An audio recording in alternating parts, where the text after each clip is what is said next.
Hi everybody, this is April 22nd and today I'm going to make a video for Josh, for Natasha and Adeline, the Kamsel-Laren grandchildren that are old enough. Quinn's also been helping me, so someday hopefully Quinn you can watch this too. We are making COVID-19 protection masks. They're non-medical, they're intended to keep you safe and keep people safe from you more than anything. So if you're outside coughing, it'll help you remember not to touch your face too, because don't touch your face, wash your hands.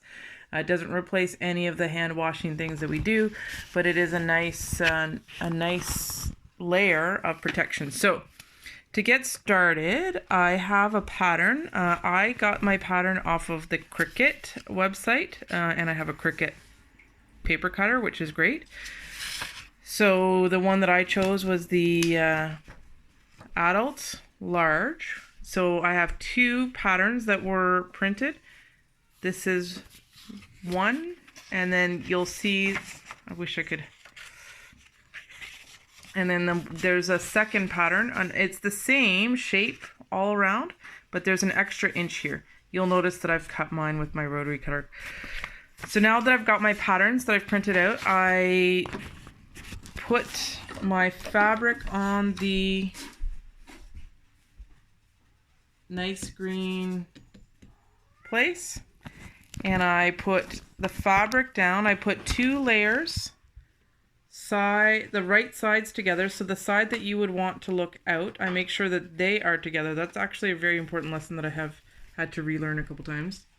So the nice sides are together. I put that fabric together. I put the nice cut out over top, and I use my nifty rotary cutter to cut out the pattern. So now I have my pattern. Fast forward a little bit, and I'm going to get started.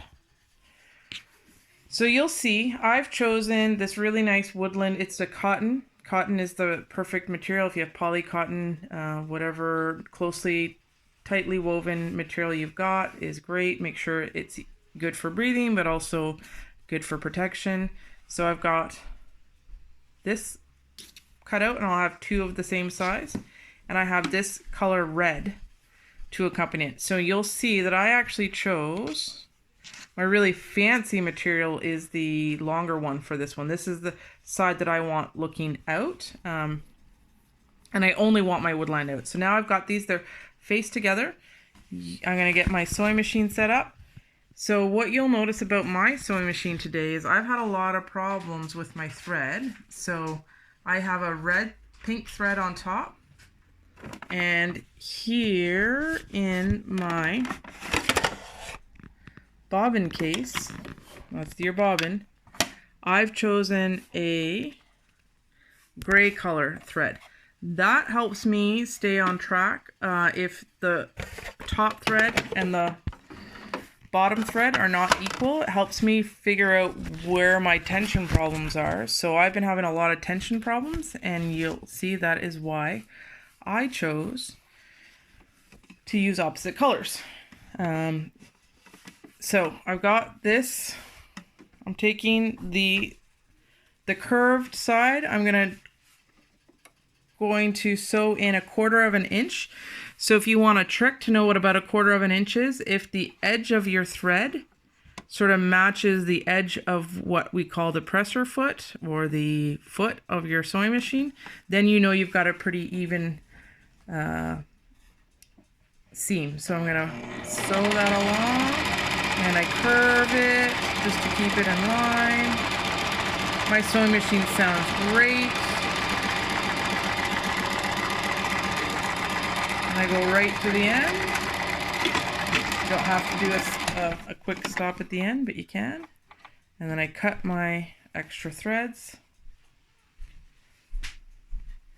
So now I have my mask, the front put together, and you'll see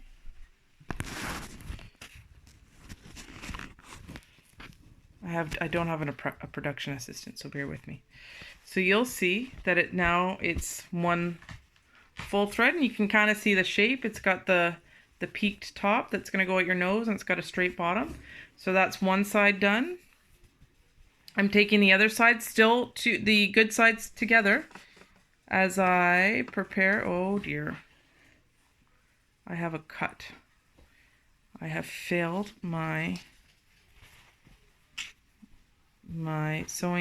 cutting skills have failed me. Let me see if it's going to be a problem. Not a problem. So I noticed here that I had a problem here, but it's actually in my final cutting that it's not in the measurement. So my rotary cutter just didn't go quite through, so now I've made that edge flat. So again, we're going to sew the curved edges together. I'll let you guys watch me a bit again.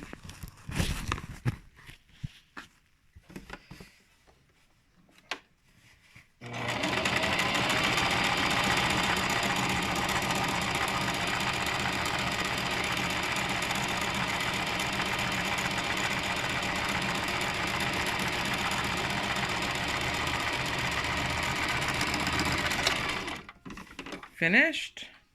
I always cut off I've really not the best scissors, but you definitely need some scissors to get all these little threads apart.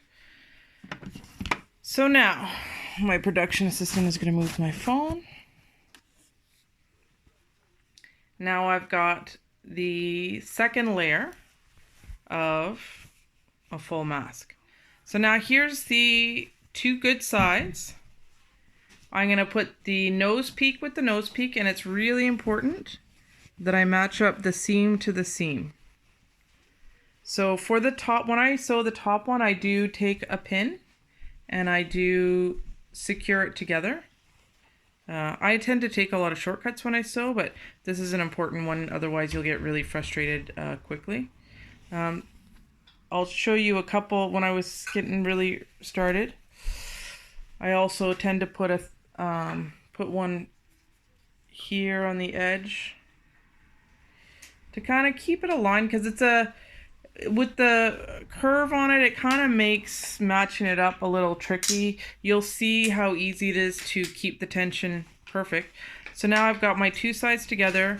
Again, my middle seams are together, and I'm going to put it over to my sewing machine, and you'll see that I start with the short side at the top, and I'm going to do again another 1/4 inch seam all the way across the top.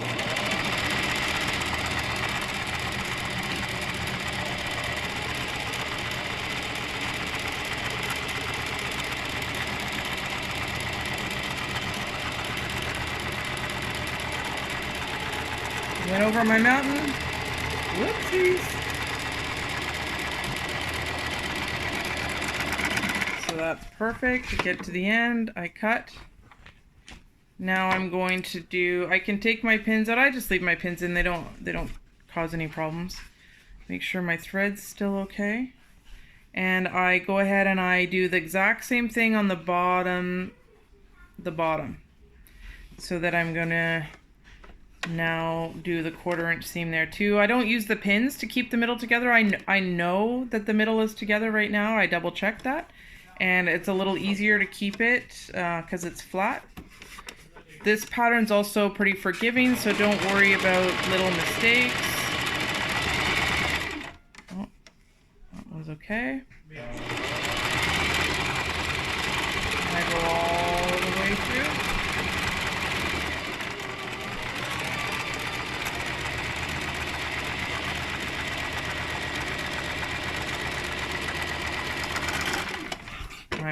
My machine still sounds delightful. I'm very happy. Okay, so now I'm actually going to take out the pins. So I put in 3 pins. That's an important thing to remember, because I actually have left a pin in, and it was really hard to take it back out once everything was sewed together. So now I've got rid of my pins, and I'm going to show you the next part. So you now have an inside out mask. It's starting to really look like a good mask. I like to cut away all my extra threads as I go. They get in the way and then they get sewn into each other. It's a pain.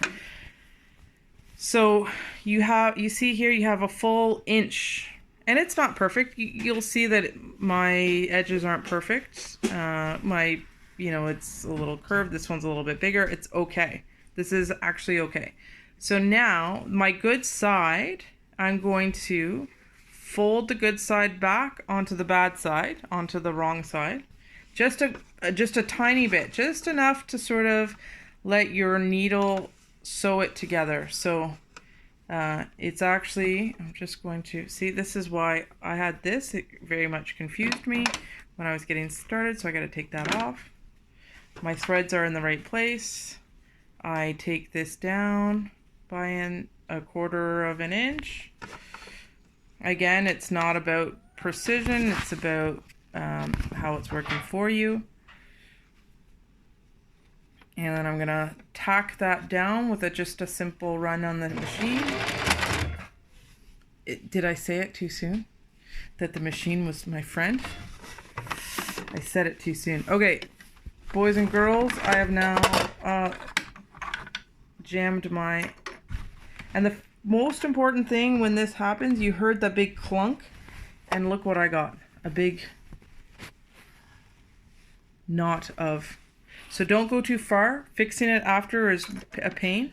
So I got my bobbin. I'm making sure it's all good. I put it back in. An important thing that I always try to do this one as a shortcut. Take your thread completely out. Thread your machine again. It just needs a hug. It's just upset about doing so much work. I'm gonna thread my needle.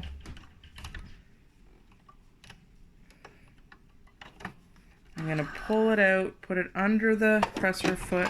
I'm going to loop up my bottom thread. And I had to explain to Quinn why there's a bobbin thread and why there's a spool thread. And it's because the spool thread makes a knot with the small thread underneath. And that's how you end up with sewing. That's why it stays together, these tiny little knots. And when the knots are fighting with each other, when the top spool is fighting harder then the bottom spool starts to get mad, and either the thread will break or you'll end up with these ugly knots. So sometimes you have to give your top thread a little more tension to slow it down, or sometimes you have to loosen it up, and the same goes for the bottom bobbin with terms of tension, but it's quite often easily fixed with your the tension on your top spool, which is the one that's easily accessible on your sewing machine. So here we go again.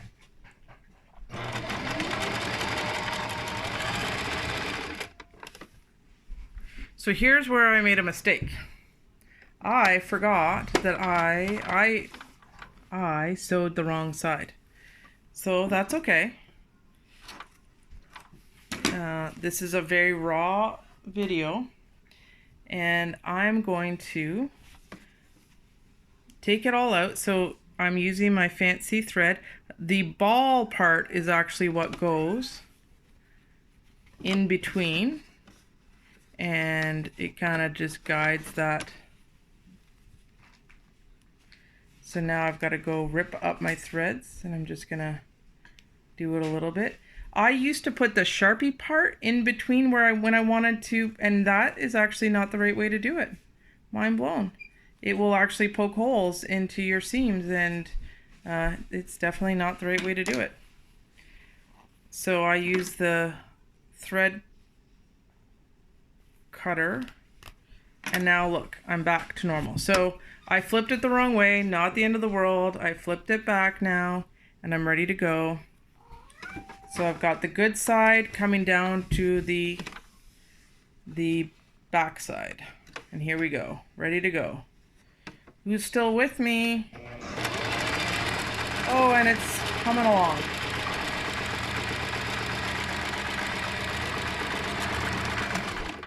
So that looks great. I need to fix a little bit of it. I just missed I kind of came off at the end there. So I'm just going to make sure that's nice and... Again, it's not about being perfect, it's about making the next step easier, and your end product is going to be beautiful no matter what. So now that side's done. I'm going to cut these loose little ends so they don't get caught when I'm maneuvering my fabric around. And I go to my other side that has not been hemmed down yet, and I fold over 1/4 inch, and again, it's the good side to the bad side. I'm going to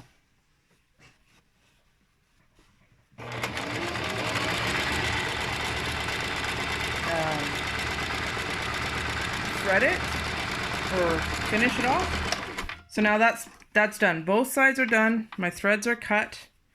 My needles that held it together at the beginning are pulled out. I am ready to turn this puppy inside out. So now I've got it all. I'm going to put it together.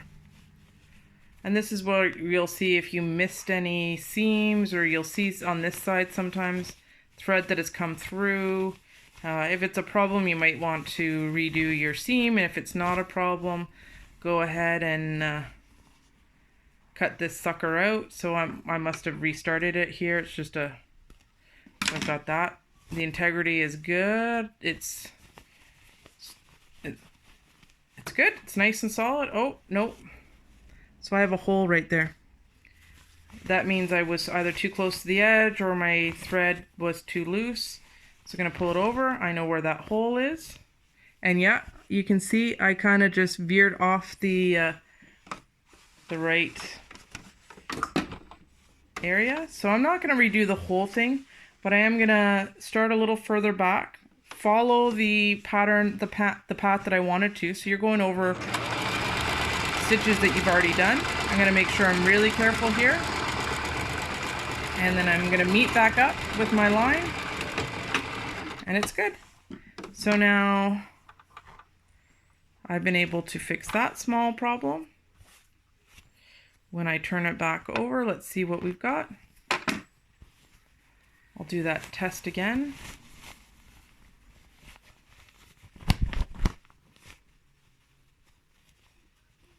I got another one. So I didn't do a great job the first time. I went a little too fast. Let me finish this off. No problem at all. Just gonna do it this way instead. I'm gonna start here.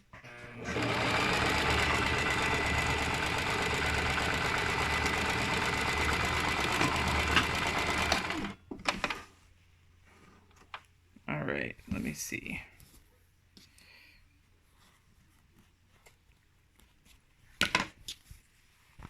Okay. Now, is this good?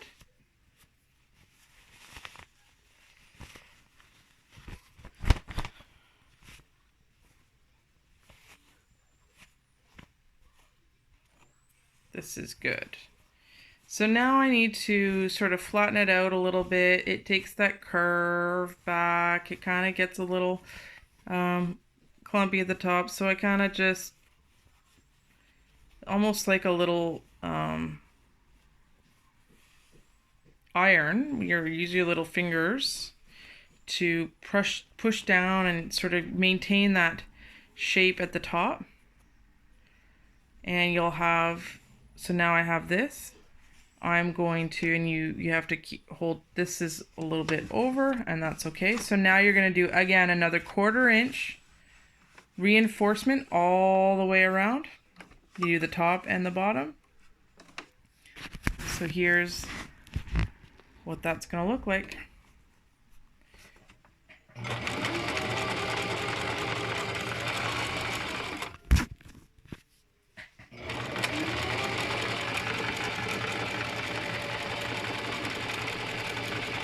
In it.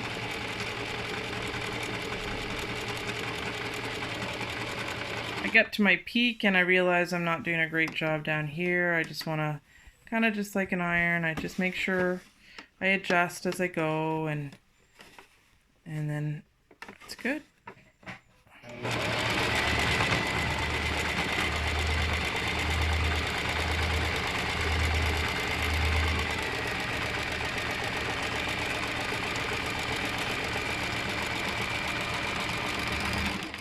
So that's a great stitch because it reinforces the, it kind of makes that nice, it gives it almost like a channel. It sort of gives it a little bit of a form, and it keeps that shape for you. It doesn't kind of get all sloppy. It's just like back in the day we used to have to iron our clothes, and this helps the fabric stay in it where it's supposed to be. It's kind of a pretty little extra requirement. So I do the same thing on the other side, and I get it all. I'm kind of just making sure it's not too bubbled. I'm not making a big, just kind of flatten it and go.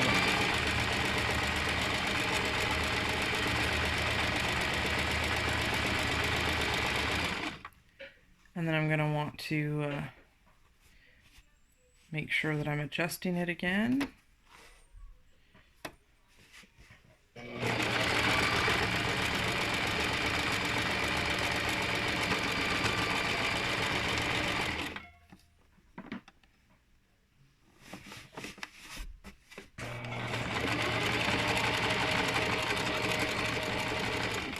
Just going to bring you up to see the 1/4 inch. Nope, you can't. You see how it's the presser foot? It's sort of stuck. Yeah, I'm not very good at this. Okay. We'll go back to finishing it off.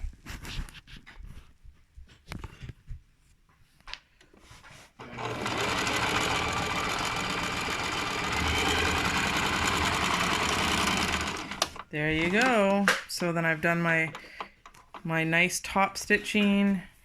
I'm gonna cut away all these extra things, and I always have to put them to the right of me, because if I put my cutaway pieces of thread to the left of me, I find I end up sewing over them again because I've taken it back up with my thread. So now here's what we are at right now. The final step is close. You've got a fully complete mask. You've got an inside, you've got an outside, you've got the nice peaks, it's nicely reinforced, but I've got these raw edges.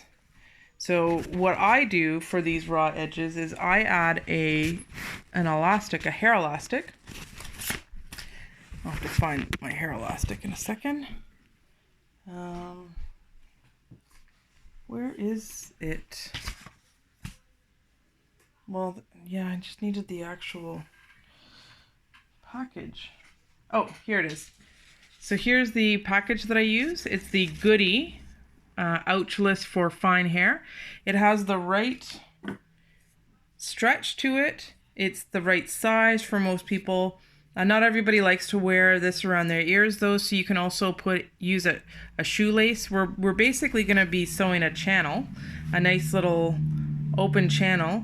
And so yeah, you can put a shoelace in here, you can put whatever you want, really. You can put other elastic. I tend to use these because I just flip them over my ears and flip them off, and it goes really nice with, a lot of people are making headbands with buttons on them, and so your mask can be attached to your headband if it's got some nice buttons. But this is what's available. It's nearly impossible to find elastic or proper elastic during this COVID-19 situation. So here I just pull it in, and it's really important. I pull it all, like I'm pushing it over. I'm not going to sew on top of that at all. My needle is never going to touch my elastic. So I use this, to get started, I go a little slower just to make sure, because I'm not always, you definitely don't want to sew over your elastic. So to get this is a reinforcing stitch. So I'm going to start it a little bit. I'm going to do my reverse, and your reverse is different on every machine. You'll know, your machine, so and then I'm going to go back again. I'm going to go forward a little bit. Now I can actually pull this in. I pull it tight. I've got my elastic pulled tight. My elastic is now clearly over onto the left. So I feel really good. And I'm going to finish this up.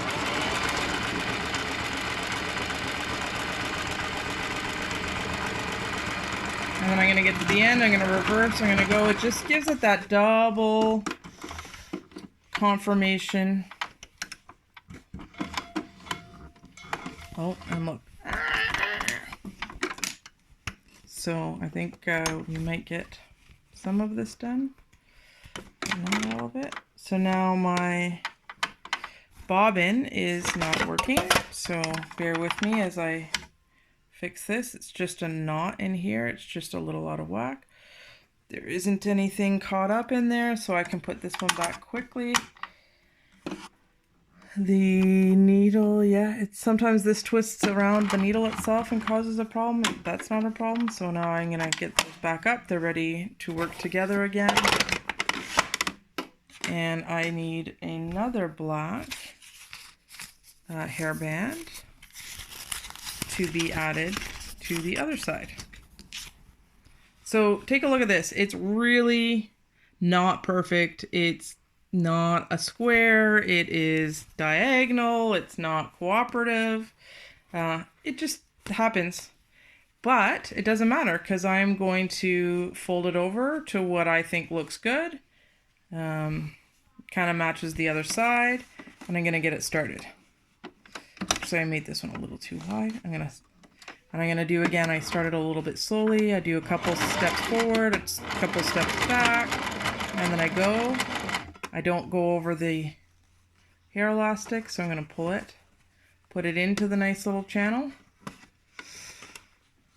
Beautiful little channel, nice and flat, and I'm going to go. I'm going to finish it off. And then again, back and forth, finishes it off. It's just a nice little tack at the end. And that's it. I go around, I take off my extra little threads. So this one here, this one here, they're all over the place sometimes. Go ahead and do those finishing touches as you see fit. I like getting those tiny little pieces that stick out. They drive me kind of insane. And they typically aren't related to holding the project together anyways.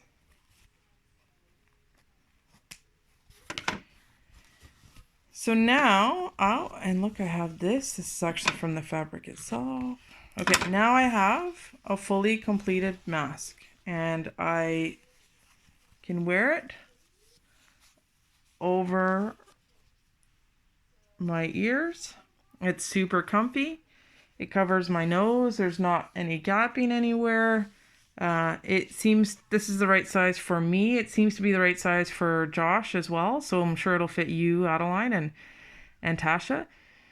And Quinn has her own size, so we can do that another day. But happy COVID-19 quarantine for all the quarantines. Love you, Camsel, Power, Conroy, Laren kids. You're the best. I love you. Hashtag 2019. It's now April 22nd and we're in week 5 of quarantine. So I love you all very much and I'll talk to you soon. Bye.